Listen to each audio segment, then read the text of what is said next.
अस्सलाम वालेकुम, आप देख रहे हैं सिटी 11 न्यूज़ पाकिस्तान HD। खबर शामिल करते हैं जड़ांवाला से। हमारे नुमाइंदा मोहम्मद शफीक की रिपोर्ट के मुताबिक लकी एकेडमी चक नंबर 211 में मुस्तहिक बच्चों में यूनिफॉर्म बैग तकसीम करने की तकरीब मुनक्कद हुई, जिसमें उम्मीदवार सूबाई असम्बली हल्का PP 99 में मिर्जा हसन यासीन बेग, बल्दियाती उम्मीदवार सलीम आफ्ताब, मलिक अमानुल्लाह, उमर खताब, उमर दराज, अमर गुम्मन, फरहान सलीम और दीगर ने शिरकत की।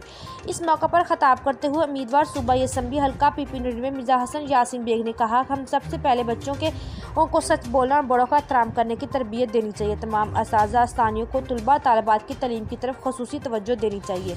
बच्चे मुस्तकबिल का सरमाया होते हैं, इन्हें अगली जमात के लिए पास नहीं बल्कि इन्हें ट्रेन करना चाहिए।